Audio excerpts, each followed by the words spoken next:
Nama saya Nisha Saresvila dari kelompok 3.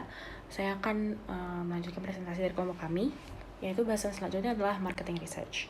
Marketing research adalah suatu desain, pengumpulan, analisis, dan pelaporan data secara sistematis yang relevan dengan suatu situasi marketing yang sedang dihadapi oleh suatu perusahaan. Jadi ketika perusahaan sedang mengalami suatu problem terkait marketing, maka dilakukan marketing research. Marketing research terdiri dari 4 tahap. Yang pertama, mendefinisikan problem dan research objectives. Yang kedua adalah mendevelop research plan untuk pengumpulan informasi. Yang ketiga adalah pengimplementasikan research plan yang sudah dibuat, serta pengumpulan dan menganalisis data. Yang keempat adalah menginterpretasikan data, serta melakukan pelaporan atas penemuan dari marketing research. Oke, langkah pertama, defining research object. Oke, jadi marketing managers dan researchers harus bekerja sama untuk menentukan apa sih problem yang sedang dihadapi perusahaan sehingga mereka harus melakukan penelitian dan apa research objectives-nya. Lalu, manajer itu yang paling ngerti keputusan apa yang membutuhkan suatu informasi yang diperlukan.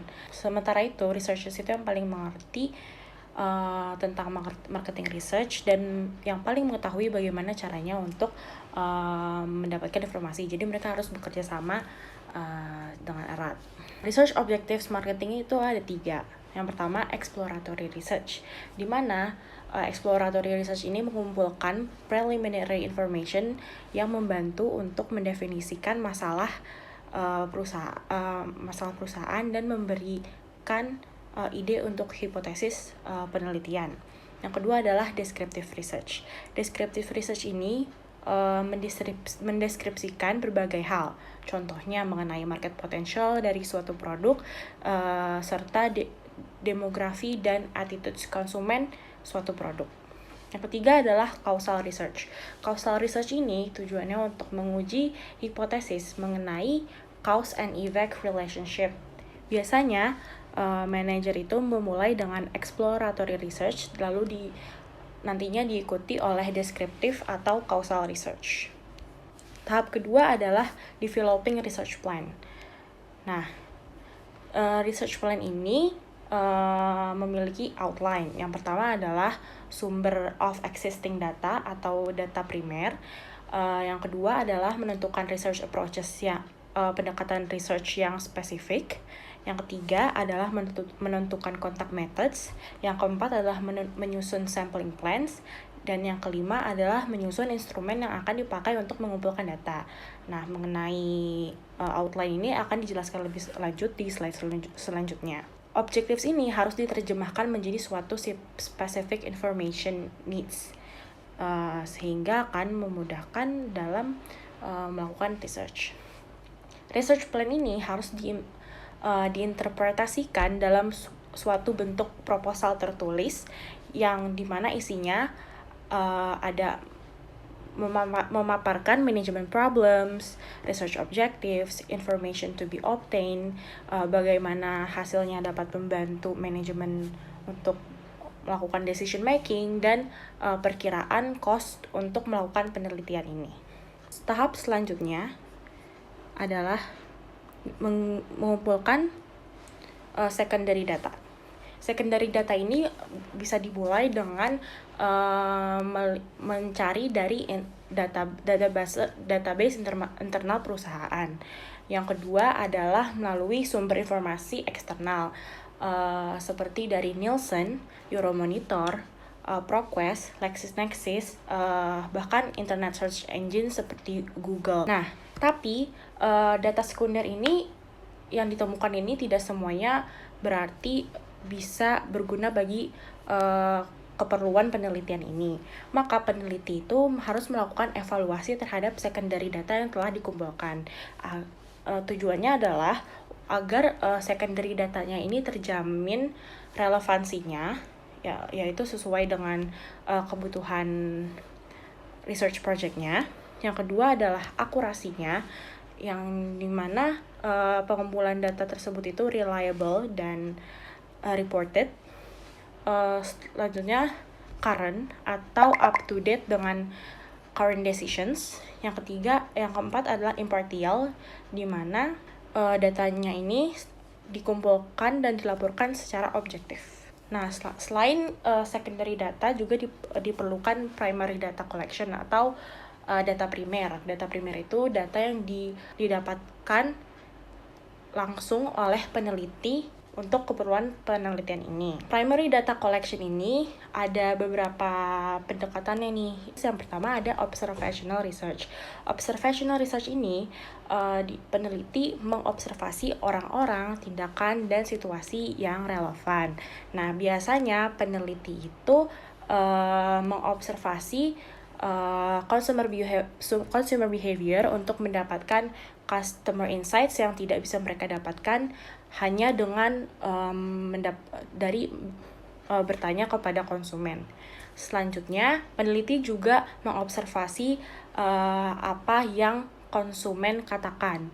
Seperti yang kita ketahui sekarang, banyak marketers yang secara rutin mendengar percakapan konsumen pada blog, sosial media, dan websites.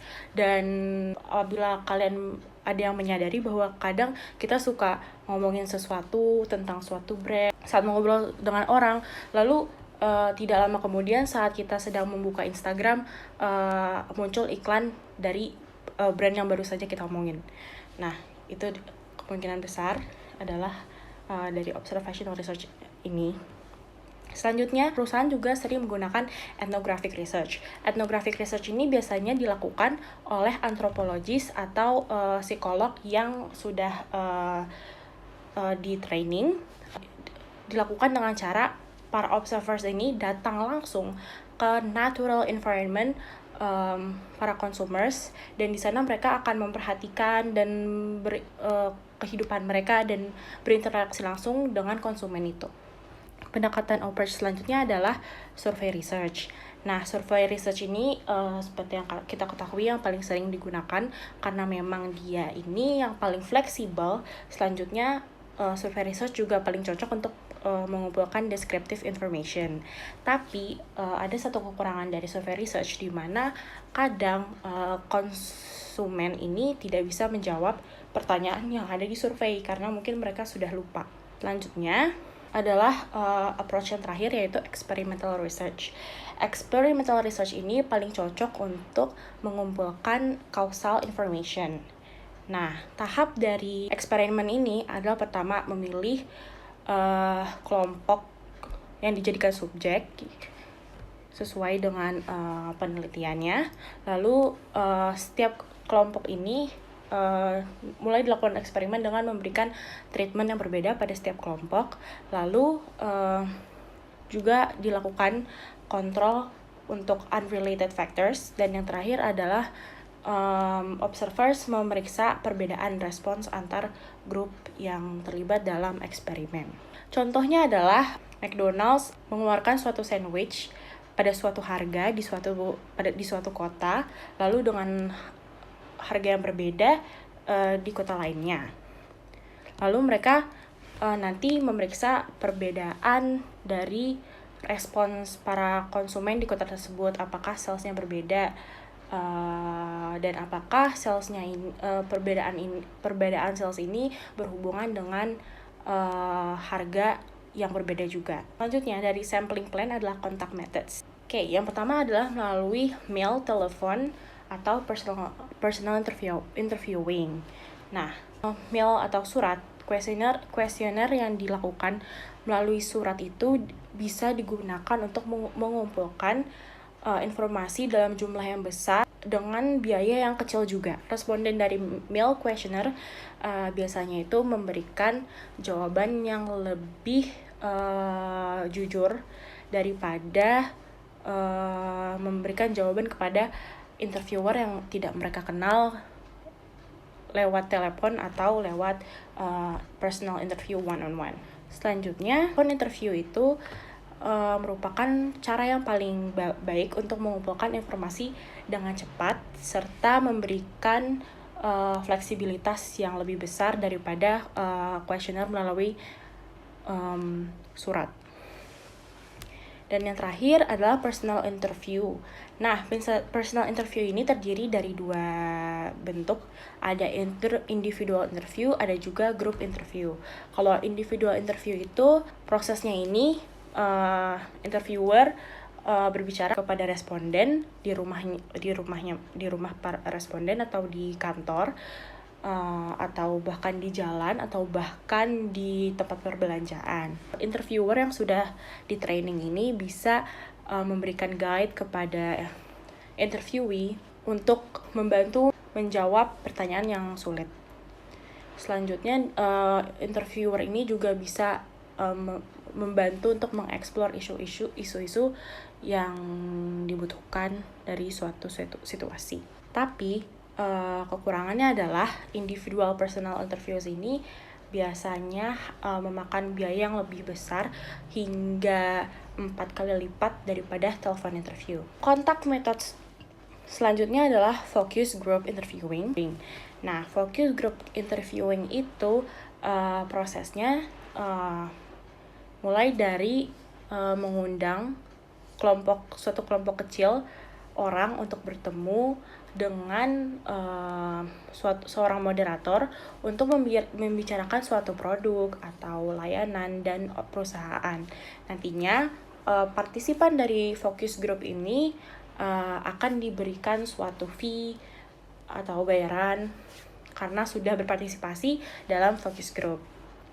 Dan selanjutnya moderator juga mengencourage atau mendorong partisipan untuk melakukan diskusi yang secara bebas dan mudah dengan harapan interaksi grup ini akan membawa deeper feelings and thoughts partisipan mengenai suatu produk, layanan, atau organisasi.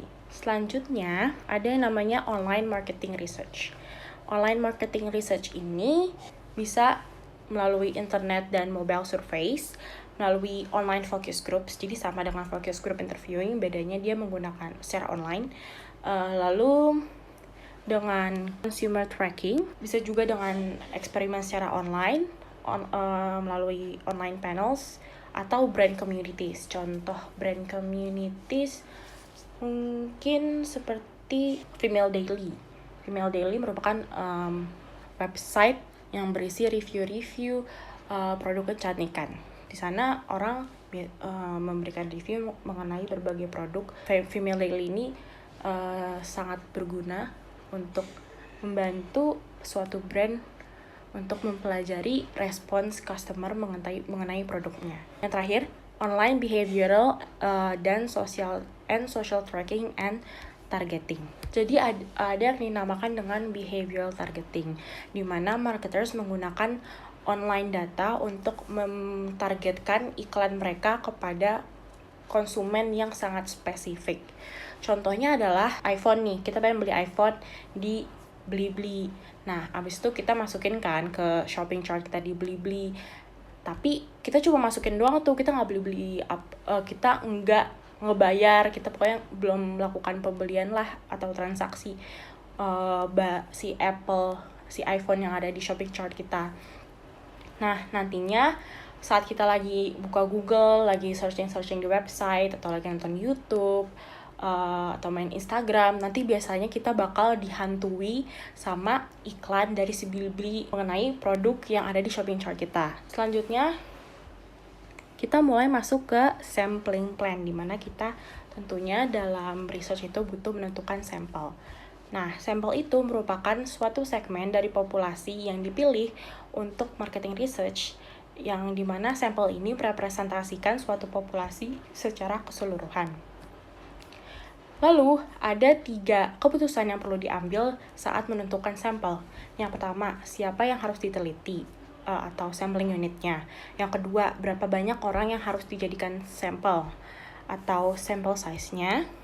Yang ketiga, bagaimana cara memilih orang yang ingin dijadikan sampel atau sampling prosedurnya. Oke, selanjutnya adalah tipe samples. Yang pertama, dari probability sample itu ada simple random sample, stratified random sample, sama cluster atau area sample. Simple random sample itu jadi setiap anggota dari suatu populasi itu mempunyai kesempatan yang sama untuk dijadikan sampel. Selanjutnya kalau stratified random sample itu populasinya dibagi menjadi beberapa mutually exclusive group. Contohnya berdasarkan umur. Lalu nanti dipilih sampel secara random dari kelompok umur tersebut. Selanjutnya ada cluster sample yang dimana populasi dibagi berdasarkan area. Nanti researcher memilih sampel secara random dari area tersebut untuk diinterview. Selanjutnya ada non-probability sample. Di non-probability sample pertama itu ada convenience sample. Jadi convenience sample itu memilih sampel yang paling terdekat atau yang paling gampang untuk diinterview atau diinterview. Selanjutnya adalah judgment sample, di mana peneliti menggunakan judgment-nya untuk memilih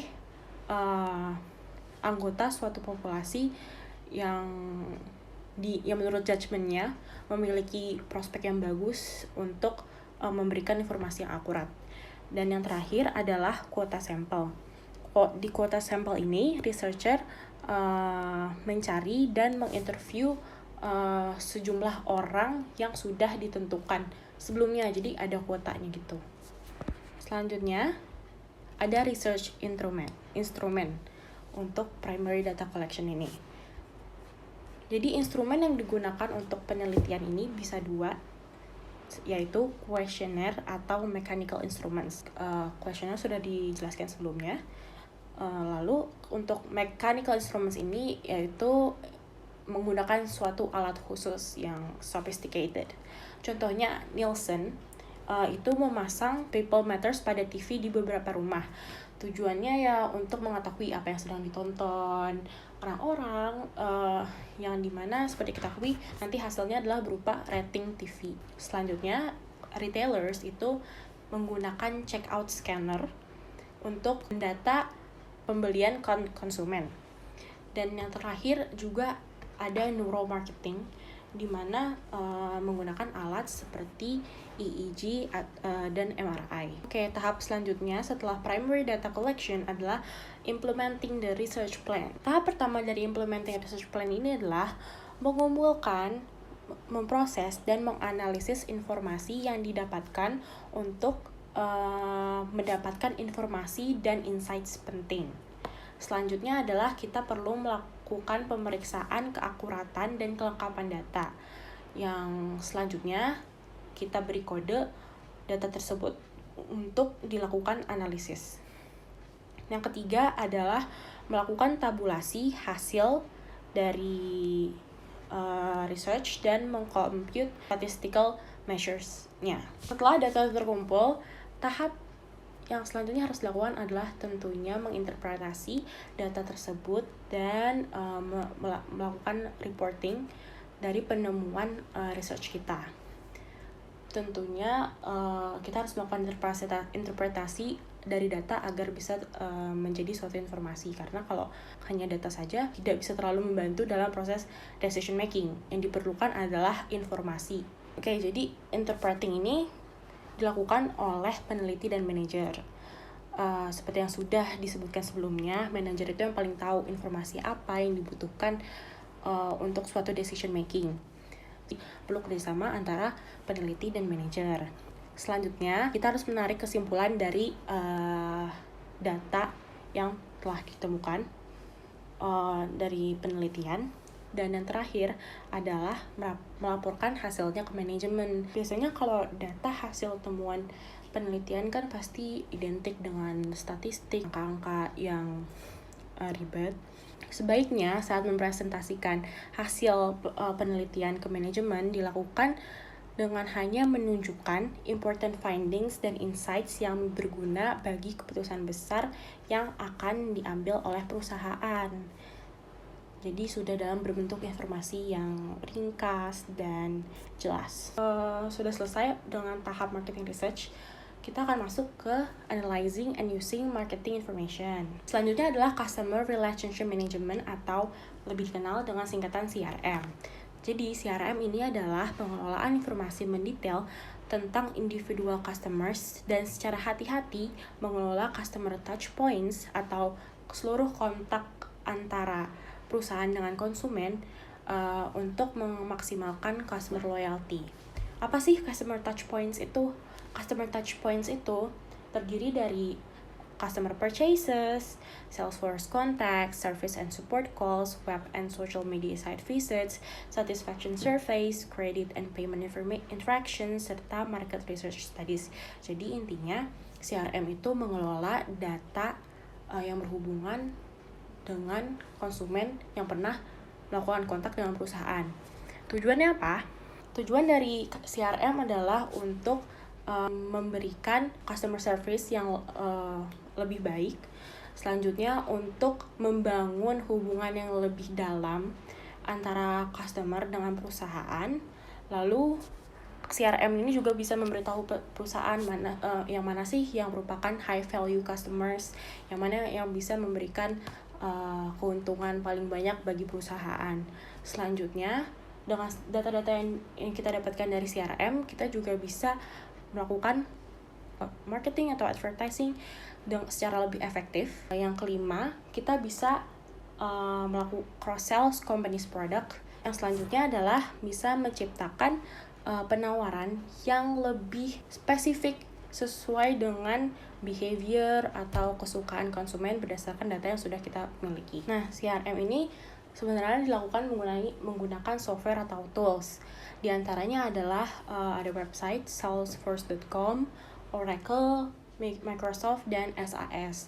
Nah, aplikasi ini mengintegrasikan seluruh informasi konsumen dan marketplace dari berbagai sumber, lalu dianalisis dan digunakan hasilnya untuk membangun hubungan dengan konsumen yang lebih kuat, sehingga nantinya bisa menciptakan customer loyalty. Seperti yang kita ketahui, saat ini ada yang namanya Big Data.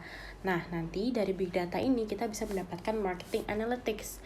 Apa itu marketing analytics? Marketing analytics merupakan analysis tools, teknologi, dan proses di mana marketers bisa menemukan suatu pattern yang meaningful dari big data untuk nantinya kita bisa mendapatkan customer insights dan juga kita bisa mengukur marketing performance dari produk kita.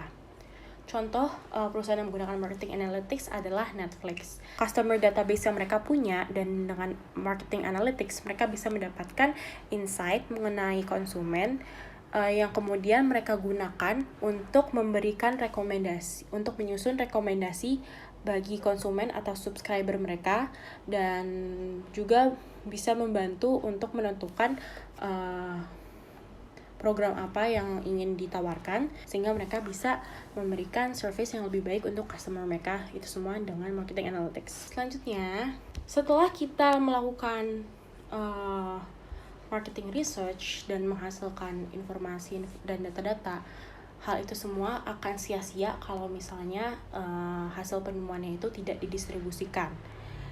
Cara pendistribusian atau penyebaran informasi mengenai marketing information ini bisa melalui dengan intranet perusahaan yang hanya bisa diakses oleh orang-orang dalam perusahaan. Contohnya apabila bagian sales butuh data mengenai penjualan beberapa bulan terakhir, mereka bisa langsung mengaksesnya dari intranet perusahaan. Selanjutnya juga bisa melalui dengan extranet perusahaan yang bisa diakses oleh para stakeholder perusahaan seperti contohnya supplier, customer, reseller, pengecekan untuk order mereka hingga dapat mengimprove customer service. Dan seperti yang sudah kita bahas sebelumnya juga ada internal CRM system. Selanjutnya masuk mengenai isu-isu yang dihadapi pada marketing research. Jadi seperti yang kita ketahui, saat ini orang-orang mempunyai concern yang cukup besar terhadap privacy mereka di internet. Contohnya adalah masalah data breach Facebook yang bahkan sampai ke persidangan, di mana Facebook itu dituduh menggunakan data konsumennya untuk dijual dan untuk keperluan marketing dan bahkan kampanye Pilpres di Amerika. Tentunya penggunaan data ini dilakukan tanpa konsen dari konsumen, dan hal ini tentunya sangat mengkhawatirkan. Oke, selanjutnya adalah target. Target ini dia pernah menggunakan buying histories konsumennya untuk melakukan suatu strategi marketing. Jadi target ini menggunakan data konsumennya untuk mencari apakah ada konsumen yang sedang hamil. Lalu selanjutnya dari data ini mereka bisa mendapatkan forecast pregnancy prediction. Yang selanjutnya disesuaikan dengan purchasing pattern calon ibu untuk memberikan personalized books of coupons mengenai baby related items. Hal ini tentunya membuat konsumen merasa takut, karena bagaimana bisa mereka target mengetahui hal tersebut. Nah, dengan meningkatnya concern terhadap consumer privacy ini, sebenarnya ini memberikan dilema atau trade-off bagi konsumen. Di satu sisi, konsumen ingin mendapatkan personalization, di mana mereka ingin mendapatkan offer atau penawaran yang relevan dan personalized yang sesuai dengan kebutuhan mereka. Akan tetapi di satu sisi mereka juga khawatir dengan privacy data mereka. Selanjutnya adalah misuse of research findings. Jadi seperti yang kita ketahui, kalau misalnya hasil penelitian itu sering dijadikan alat persuasi oleh suatu brand, yang dimana hasil temuan dari research itu dijadikan klaim pada iklan dan promosi. Contohnya seperti 9 dari 10 wanita cocok dengan penggunaan produk bla bla bla. Banyak sekali research surveys yang didesain untuk menghasilkan efek yang diinginkan oleh perusahaan. Jadi dia didesain sebagaimanapun itu agar bisa menghasilkan informasi atau hasil yang sesuai dengan keinginan perusahaan. Karena hasil research itu bisa diinterpretasikan berbeda-beda, tergantung bias dan viewpoints peneliti. Oleh karena itu, untuk menghindari abuse of research findings, maka beberapa asosiasi di Amerika seperti American Marketing Associations, Marketing Research Associations, serta Council of American Survey Research Organizations, mereka membuat KASRO Code of Standards and Ethics for Survey Research, di mana peneliti itu memiliki tanggung jawab terhadap responden, termasuk confidentiality, privacy, dan avoidance of harassments. Kode etik KASRO ini juga mengoutline major responsibilities dalam pelaporan hasil kepada klien dan publik. Pada akhirnya, unethical atau inappropriate actions itu nggak bisa cuma hanya dengan dikasih peraturan aja.